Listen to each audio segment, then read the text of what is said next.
తెలంగాణ. గౌరవనీయులు సభాధ్యక్షత వహిస్తున్న మన జిల్లా పార్టీ అధ్యక్షులు, శాసన మండలి సభ్యులు, మిత్రులు తాతా మధు గారికి, మన కేసీఆర్ గారి ఆశీస్సులు, మీ అందరి సహకారంతో కాబోయే మన ఖమ్మం పార్లమెంట్ సభ్యులు, మన పార్లమెంటరీ పార్టీ నాయకులు, గౌరవనీయులు పెద్దలు నామా నాగేశ్వరరావు గారికి, గౌరవ రాజ్యసభ సభ్యులు మిత్రులు వడ్డీరాజు రవిచంద్ర గారికి, మన మాజీ మంత్రివర్యులు గౌరవనీయులు మిత్రులు పువ్వాడ అజయ్ గారికి, గౌరవనీయులు మాజీ శాసనసభ్యులు వెంకట వీరయ్య గారు, మాజీ మంత్రివర్యులు వనమ గారు, మాజీ శాసనసభ్యులు మచ్చా నాగేశ్వరరావు గారు, తాటి వెంకటేశ్వర్లు గారు, మన జెడ్పీ చైర్మన్ సోదరుడు కమల్ రాజు గారు, మన మేయర్ గారు నీరజ గారు, మరి రమణ గారు, కృష్ణ గారు, ఇంకా వేదిక మీద ఉన్న ఉద్యమకారులు, పార్టీ సీనియర్ నాయకులు, మండల పార్టీల ముఖ్య నాయకులైనటువంటి మీ అందరికీ పేరు పేరున శిరస్సు వంచి నమస్కారం తెలియజేస్తాము. మా ఖమ్మం జర్నలిస్టులకు కూడా నమస్కారం తెలియజేస్తూ, ఇవాళ మా జర్నలిస్టులు కూడా ఆలోచించాలి, ఏమైపోతుంది ఖమ్మం. నిజానికి 4.5 నెలల కాంగ్రెస్ పాలనలో ఏం కనబడుతున్నాయంటే ముఠా రాజకీయాలు, తిట్లు, దేవుడి మీద ఓట్లు, ఇంకేమైనా ఉన్నాయా? ఇలా ఖమ్మంను గాలికి వదిలేసిండ్రు. వాళ్ళ కుమ్ములాటలతో వాళ్ళ కుటుంబ సభ్యులకు టికెట్లు కావాలని ఢిల్లీ చుట్టూ బెంగళూరు చుట్టూ చక్కర్లు కొడతా ఉన్నారు. ఖమ్మం ప్రజలు త్రాగునీరు రాక, ఖమ్మం జిల్లా రైతులు సాగునీరు రాక, కరెంటు నాణ్యమైన కరెంటు రాక ప్రజలంతా కష్టాలు పడుతూ ఉంటే వీళ్ళు మాత్రం టికెట్ల కోసం ఢిల్లీ చుట్టూ బెంగళూరు చుట్టూ తిరుగుతూ ఉన్నారు. అభివృద్ధిని మర్చిండ్రు. ఈ జిల్లాను మరి పూర్తిగా భ్రష్టు పట్టించేటువంటి పనిలో ఉన్నారు. ఆనాడు బీఆర్ఎస్ పార్టీ ఉంటే మనము ఖమ్మం జిల్లా అభివృద్ధి కోసం మనం కృషి చేశాం.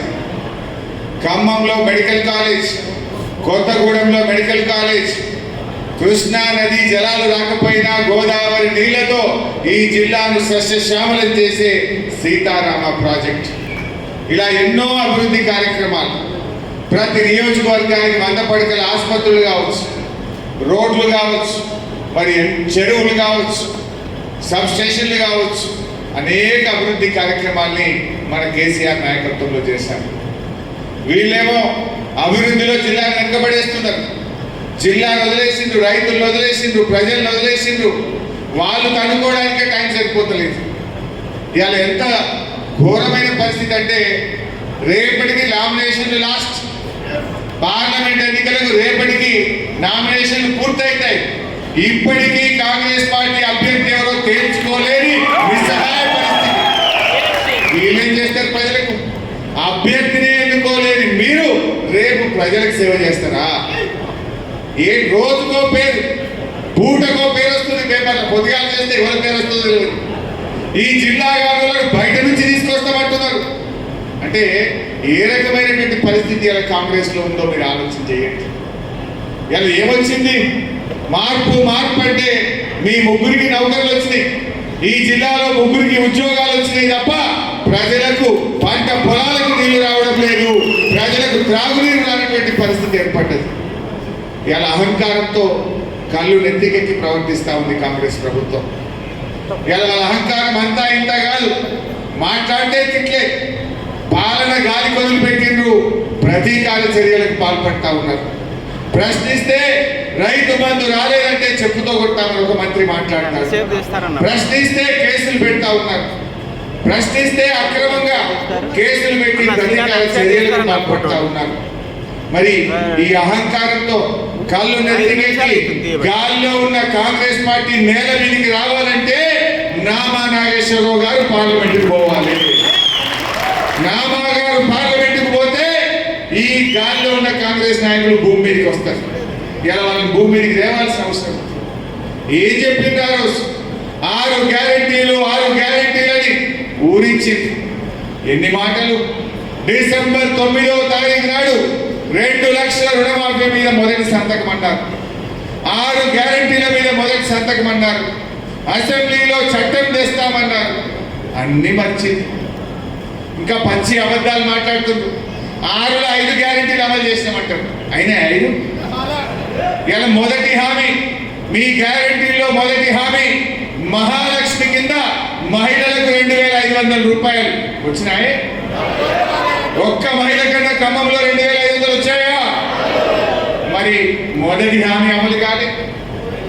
రెండవ హామీ రైతుల కోసం రైతు బంధు కింద 15,000, వడ్లకు బోనస్, కౌలు రైతులకు 15,000 వచ్చినది ఎవరికన్నా? రెండవ హామీ ఒక్కటి కూడా అమలు కాలేదు. మూడవ హామీ పేదలందరికీ 100 రోజుల్లో ఇందిరమ్మ ఇండ్లు మంజూరు చేస్తామన్నారు.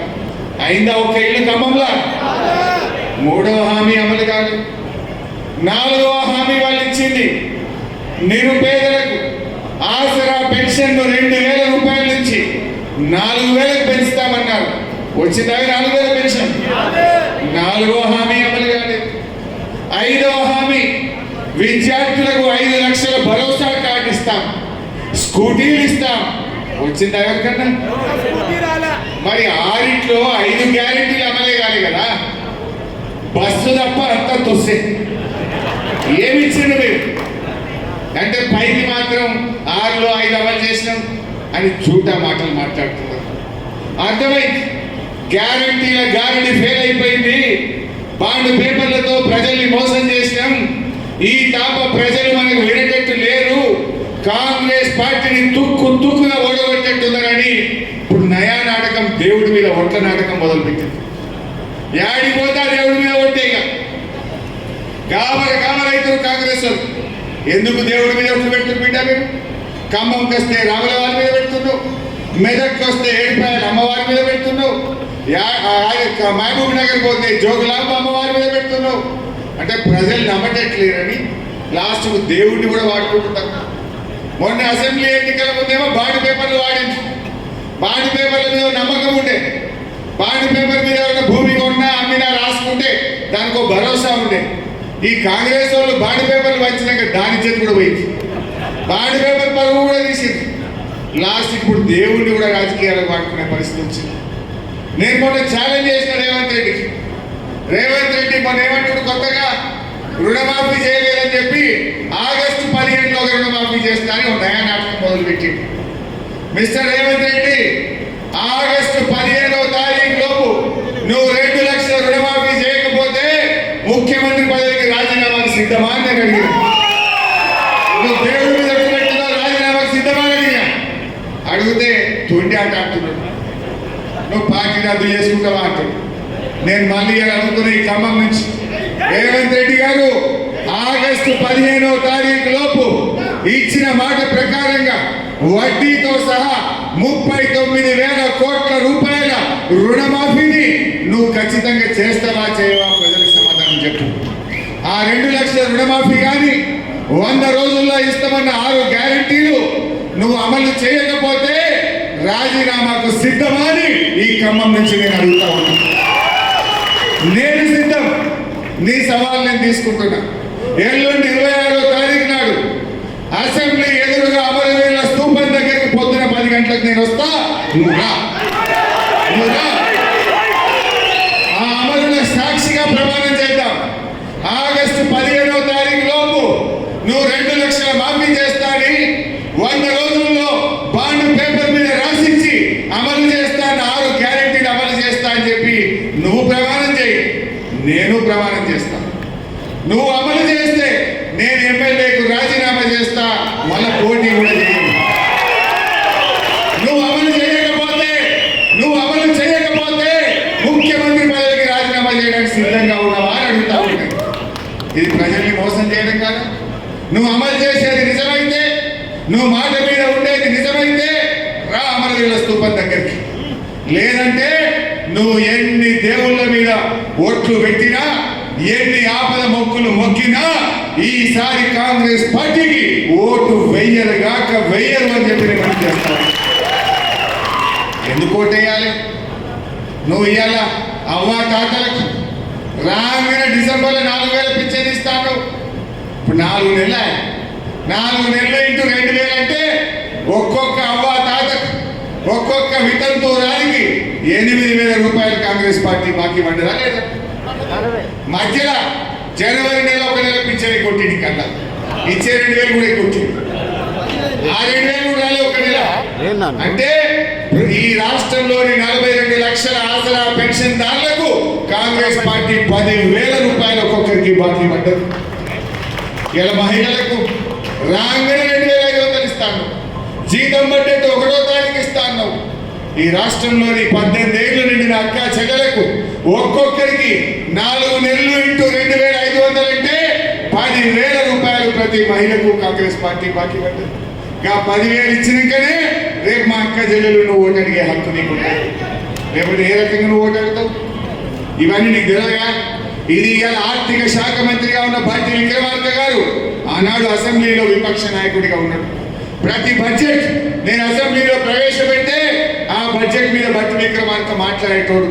ఈ రాష్ట్ర ఆదాయం ఎంత, ఈ రాష్ట్ర అప్పులు ఎంత, ఈ రాష్ట్రంలో ఏ కార్యక్రమాలు అమలవుతున్నాయో భట్టి గారికి అన్ని తెలుసు కదా. మరి ఆ రోజు హామీలు ఇచ్చేటప్పుడు ఇక అయితేయా కావా చూసి చెప్తావా చూడక చెప్తావా? ఎట్లా ఉన్నది కాంగ్రెస్ కదా? ఓడ దాటేదాకా ఓడ మల్లప్ప, ఓడ దాటినాక బోడ మల్లప్ప. ఎందుకంటే ఎవడు అన్నాడట 100 అబద్ధాలు ఆడి ఒక పెళ్లి చేయమన్నాడు. ఈ కాంగ్రెస్ వాళ్ళ కథ 100 అబద్ధాలని గెలిస్తే చాలు, కూర్చుంటే చాలు అన్నట్టు చేసింది. కానీ బిడ్డ ఒక్కసారి మోసం చేయగలుగుతావు రేవంత్ రెడ్డి, ప్రజల్ని ఎప్పుడు మోసం చేయలేవు. రేవంత్ రెడ్డి ఒక టీవీలో మాట్లాడి, మీరు ఎవరు చూసిందో లేదు, ఒక టీవీ చర్చలో బహిరంగంగా మాట్లాడుతూ అంటాడు, ప్రజలు మా చేతిలో మోసపోతుంటారండి, ప్రజలు మా చేతిలో మోసపోతుంటారండి అని రేవంత్ రెడ్డి బహిరంగంగా టీవీ చర్చలో మాట్లాడుతున్నాడు. కానీ రేవంత్ రెడ్డి గుర్తుపెట్టుకోవాల్సింది ఒకటి, ప్రజలు ఒకసారి మోసపోతారేమో కానీ ప్రతిసారి మోసపోరు. నీలాంటి వాడికి తగిన బుద్ధి చెప్తే జాగ్రత్త అని చెప్తా ఉన్నా. ఏమైంది ఇవాళ మనం ఆలోచించాలి. కేసీఆర్ ఉండగా ఇదే ఖమ్మంలో ప్రతిరోజు మంచినీళ్ళు వస్తుంది. ఇవాళ 2 రోజులకు ఒకసారి వస్తుంది. అలా దినగప్పించి నీళ్ళు నల్ల వస్తున్నాయి, బురద నీరు వస్తున్నది ఖమ్మంలో. మంచి నీళ్ళు కూడా సరఫరా చేయలేని ప్రభుత్వం ఈరోజు ఈ కాంగ్రెస్ ప్రభుత్వం. అంటే ఏమైతుంది? కరెంటు నాడు 24 గంటలు వస్తే నేడు 15-16 గంటల కరెంటు కూడా సరిగా రావడం లేదు. సాగునీరు వస్తలేదు. గ్రానైట్ ఇండస్ట్రీకి ఖమ్మంలో కేసీఆర్ గారి ప్రభుత్వం 10 ఏళ్ల పాటు గ్రానైట్ లో 40% సీనియర్ ఛార్జ్ లో రాయల్టీలో వాళ్ళకి మనం వేరు చేసినాం. ఇండస్ట్రీని కాపాడే ప్రయత్నం చేసినాం. కాంగ్రెస్ వచ్చింది, రాయల్టీ బంద్ అయిపోయింది. అంటే గ్రానైట్ చిన్న పరిశ్రమ, వేలాది మంది బతికే గ్రానైట్ ఇండస్ట్రీని కూడా ఆగం పట్టించింది. అంటే మీరు ఏం చేసినట్టు, ఏం చెప్పి రేపు ఖమ్మంలో ఓటు అడుగుతారో అని అంటా ఉన్నా. అహంకారంతో తిట్లు తప్ప ఏమన్నా ఉన్నాయా మీ పాలనలో? కేసీఆర్ గారు తిట్టుడో, పార్టీ నాయకులను తిట్టుడో, లేదా దేవుడి మీద ఓట్లు పెట్టుకుండో, ఇవి తప్ప మీ పాలనలో ఏమున్నది? అన్ని అబద్ధాలు. 6లో 5 గ్యారెంటీలు అమలైనవి అన్నారు ఆయన. మరి అటువంటి కాంగ్రెస్ కు దయచేసి మనం పొరపాటు చెప్పాలి. నేను మీ అందరినీ కోరేది ఒకటి, ఇక్కడ ఉన్నది మండలానికి 3-4 ముఖ్యులు వచ్చారు. మీరే కథానాయకులు, మీరే రేపు మండలాలను నడిపించి నామా నాగేశ్వరరావు గారిని గెలిపించే సత్తా ఉన్న నాయకత్వం ఇక్కడ ఉన్నది. నేను ఒక్క విషయం మీకు చెప్పాలనుకుంటున్నాను.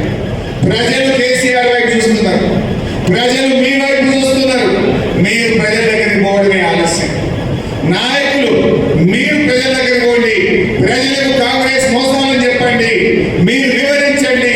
తప్పకుండా ప్రజలు మనం గెలిపించడానికి సిద్ధంగా ఉన్నారు. కాంగ్రెస్ మీద అయిపోయింది, భ్రమలు పోయింది. ఇవాళ 6 గ్యారెంటీలు, ఆ 6 గ్యారెంటీలే ఈ పార్లమెంట్ ఎన్నికల్లో గ్యారెంటీగా కాంగ్రెస్ పార్టీని చిత్తుగా ఓడిస్తాయి. ఇవాళ ఆ గ్యారెంటీలు అమలు కావాలంటే నామా నాగేశ్వరరావు గారు గెలవాలి. ఇప్పుడు ఏమంటారు రేవంత్ రెడ్డి కానీ మీ జిల్లా మంత్రులు ఏమంటారు?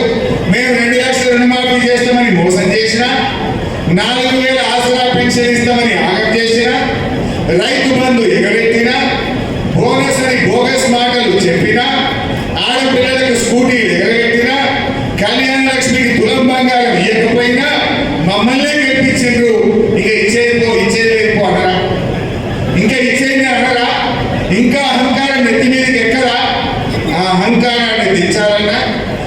గ్యారెంటీలు అమలు కావాలన్నా పార్లమెంట్ ఎన్నికల్లో కాంగ్రెస్ పార్టీకి సోకు పెట్టాల్సిన అవసరం ఉంది, ఓడించాల్సిన అవసరం ఉంది.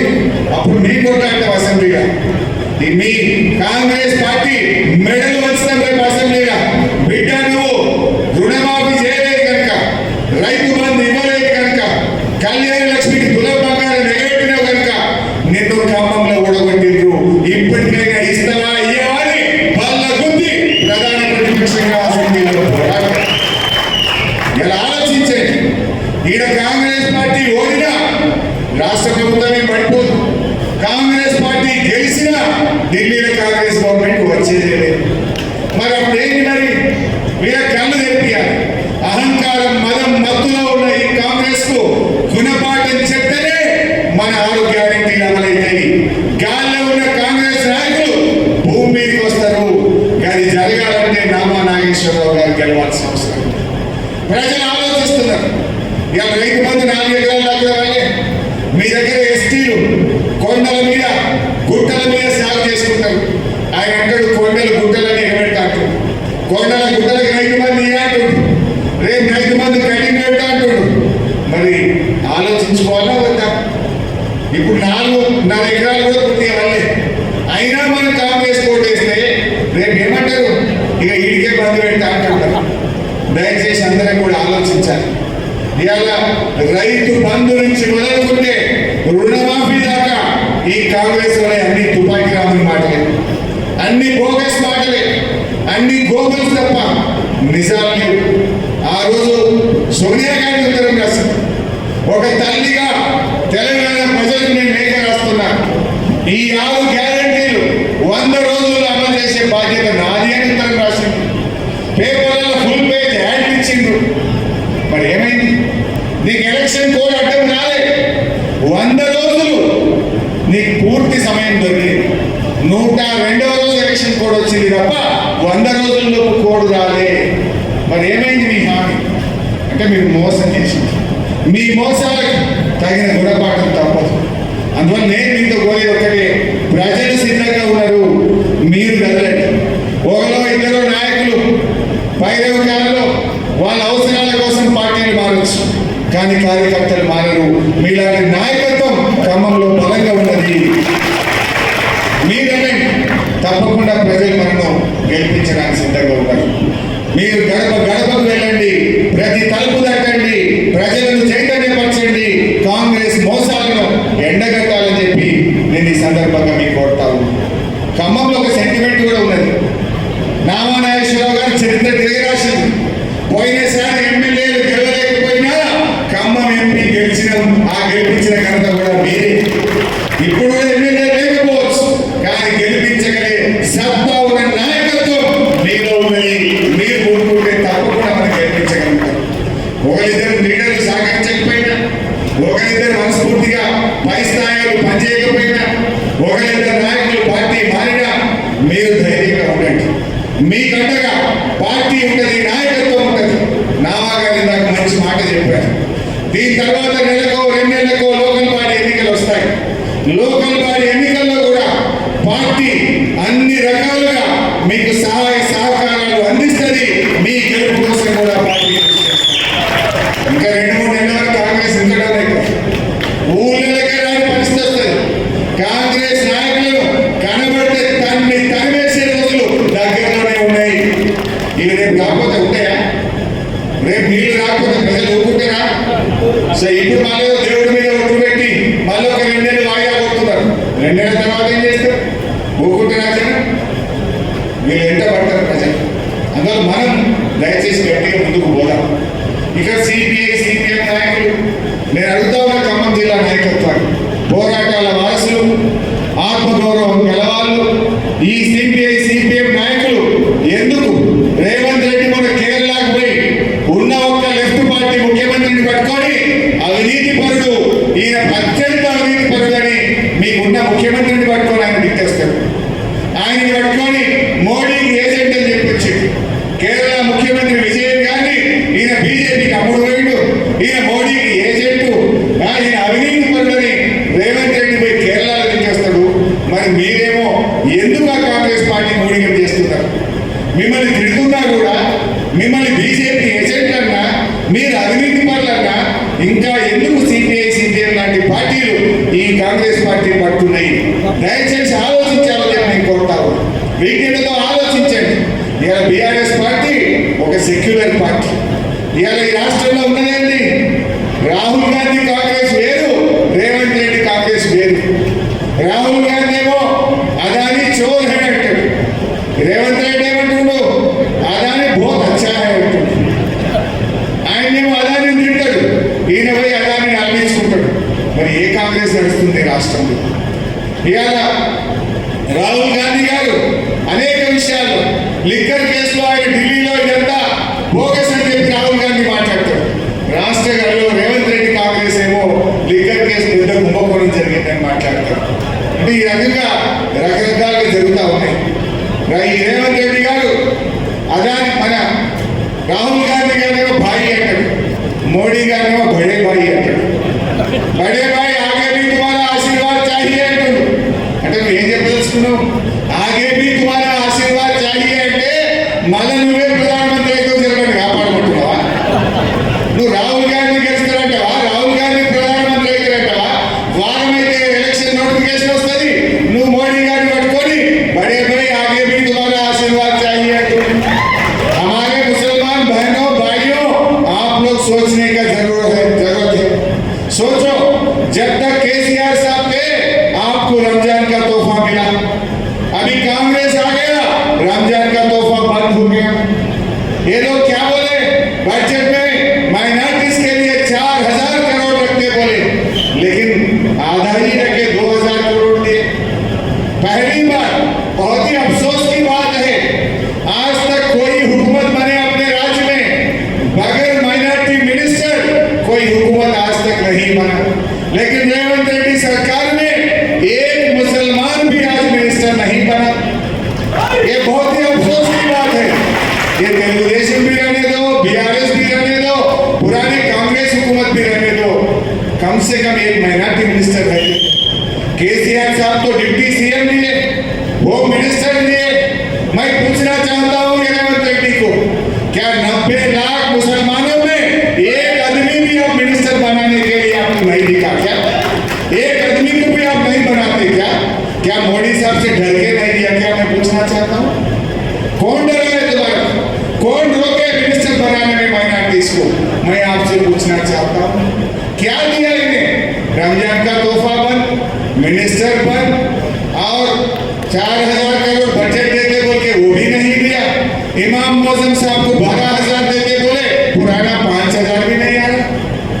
जाके अदानी से एक तरफ गला मिलता, मोदी को जाके बड़े भाई बोलता, वो खुद बोलता मैं आरएसएस पैदा हूँ, मेरा जिंदगी शुरू हुआ आरएसएस से बोल के इन्हें बोलना शुरू करा आजकल। ये कभी भी बीजेपी में जा सकता, लेकिन बीआरएस पार्टी कभी भी बीजेपी से नहीं मिलेगा।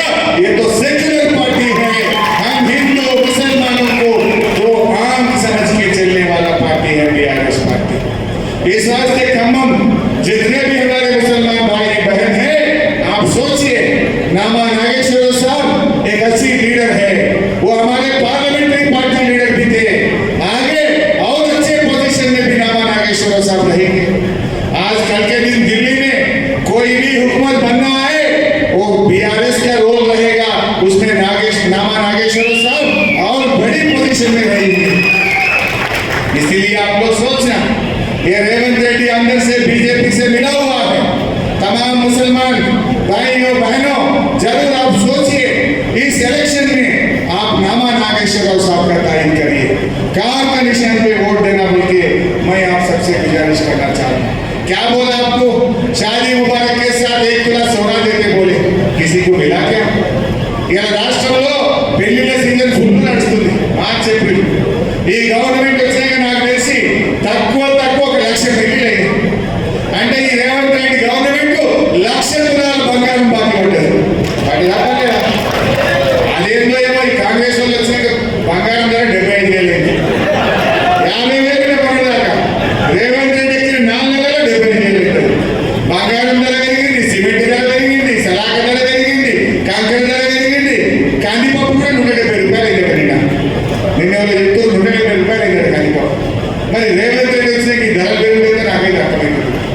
పేదలకు ఇంతకన్నా ధరలు లేదు, గరీబోడు లేకుండట్లేదు, పేదవాడు నిత్యావసర వస్తువులు కొనుక్కునే పరిస్థితి లేదు. విపరీతంగా పరిపాలన గాలి వదిలేసిండ్రు. ఇవాళ ధరలు అడ్డు అడ్డు లేకుండా పోతున్నాయి. ధరలు పెరుగుతాయి, తాగడానికి నీళ్లు రావు, వ్యవసాయానికి కరెంటు రాదు, మార్కెట్లో పోతే వడ్లునే దిక్కు లేదు, కరెంటు సరి రాదు. ఇది రేవంత్ రెడ్డి పాలన. దీనికోసమే మళ్ళీ గెలిపియాలా? రేపు నామినేషన్ లాస్ట్ ఇవాళ దాకా టికెట్ ఇచ్చారు కదా. ఆహా, ఎంత గొప్ప కాంగ్రెస్ అబ్బా, బయట పడదు కదా, మీరు నిజస్వరూపం బయట పడదు కదా. రేపు 4 నెలలకే గిట్టదు అనుకుంటున్నారు. ఇంకా ఏడాది అయితే ఎన్ని సినిమాలు చూడాలో మనం, ఇంకా ఎన్ని కథలు ఉంటాయో వెళ్ళి అర్థమైతే రావాలి. పాలేరు ప్రాజెక్ట్ దగ్గరికి రైతులపై గేట్లు ఎత్తుకునే దుస్థితి తెచ్చింది. కేసీఆర్ ఉన్నకి ఏమైనా రైతులు బయట ప్రాజెక్ట్ అరే మా అజయ్ అన్నకో మా నామన్నకో ఒక ఫోన్ కొడితే హైదరాబాద్కు వీళ్ళు ఫోన్ కొడుతురు, గంట సేపట్ల గేట్లు ఎత్తిన నీళ్ళు వదిలే మీకు ఎప్పుడు కావాలంటారు. మేము ఆ రోజు పోరాటం చేస్తాం. వీళ్ళు వచ్చినాక కేఆర్ఎంబీకి ప్రాజెక్టులు అప్పచెప్తాం, ఢిల్లీ చేతులు పెట్టాం, మేము మాత్రం చేతులు కట్టుకొని నిలబడతామన్నారు. మళ్ళీ ఎవరు కొట్టాడు? కేసీఆర్ బయలుదేరగానే అప్పుడు అసెంబ్లీలో తీర్మానం పెట్టి లేదు లేదు లేదు మేము ఇయ్యం ప్రాజెక్టు మా దగ్గర చూసుకుంటాం అన్నారు.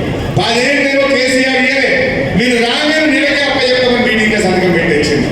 మళ్ళీ కేసీఆర్ నల్లగొండలో సభ పెట్టి గొంతెత్తితే అసెంబ్లీలో తోక ముడిచి తీర్మానం పెట్టారు. అర్థమైంది కదా? ఆనాడు మంచినీళ్ళ పేరు కానీ ఏదో పేరు చెప్పాడు. జర నీళ్ళు వస్తే పంటలు బయట పడ్డాయంటే మేము నీళ్లు తెచ్చినాం, రైతుల పంటలు కాపాడినాం. ఇలా ఈ ప్రాంతంలో ఏమైంది? సగం మంది రైతులు పంటలు ఏమేలే, ఇంకా సగం మంది ఈరోజు మొత్తం ఎండిపోయినటువంటి పరిస్థితి, నష్టం జరిగింది. ఇలా మీకు ఒక విషయం గుర్తు చేయాలి. గతంలో ఇదే ఉత్తమ్ కుమార్ రెడ్డి మంత్రిగా ఉండే ఆ రోజు నీలం తుఫాన్ అనే తుఫాన్ వచ్చింది. కృష్ణా గోదావరి జిల్లాలో నీలం తుఫాన్ వచ్చింది. అదే తుఫాన్ మన ఖమ్మం వరంగల్ జిల్లాలో కూడా వచ్చింది. అప్పటి కాంగ్రెస్ ప్రభుత్వం గుంటూరు కృష్ణా రైతులకేమో ఇన్పుట్ సబ్సిడీ ఇచ్చిండ్రు, మన ఖమ్మంకు మన వరంగల్కి ఎగబెట్టింది. మన కేసీఆర్ ముఖ్యమంత్రి కాగానే మేము కేసీఆర్ గారి దగ్గరికి వెళ్ళి 2 ఏళ్ల కింద కాంగ్రెస్ ఎగబెట్టిన నీలం తుఫాన్ డబ్బులు ఆనాడు ఖమ్మం జిల్లా రైతులకు వరంగల్ జిల్లా రైతులకు ఇచ్చింది కేసీఆర్ ప్రభుత్వం. రూపాయి 2 రూపాయలు కాదు, 500 కోట్ల రూపాయలు ఆ రోజు రైతుల కోసం మేము ఇచ్చాం. మరి ఇప్పుడు కరువు వచ్చింది, పంటలు ఎండిపోయినాయి, రైతులకు సాయం చేయండి అంటే 1 రూపాయలు ఇస్తున్నారా ఈ కాంగ్రెస్? అప్పుడేమో ఇదే రేవంత్ రెడ్డి, ఇదే కాంగ్రెస్ నాయకులు ఏడొక్క పొలం పెట్టినా ఉరికి చూసారు, ఏడొక్క రైతుకు కష్టం వచ్చినా ఉరికిరు. మరి ఏడబెట్టినాయని మీరు టికెట్ల కోసం ఢిల్లీలో తిరుగుతున్నారా? బిజీగా ఉన్నారా? ఎందుకు రైతుల దగ్గరికి వస్తలేదు? ఇవాళ రాష్ట్రంలో 280 మంది రైతులు ఆత్మహత్యలు చేసుకున్నారు. ఒక్క రైతులను పరామర్శించిందా? ఒక్క రైతుకైనా ఆర్థిక సహాయం చేసిందా? ఒక్క చోటనన్నా ఎండిపోయిన పంట పొలాలు చూసి రైతులకు ధైర్యాన్ని ఇచ్చారా?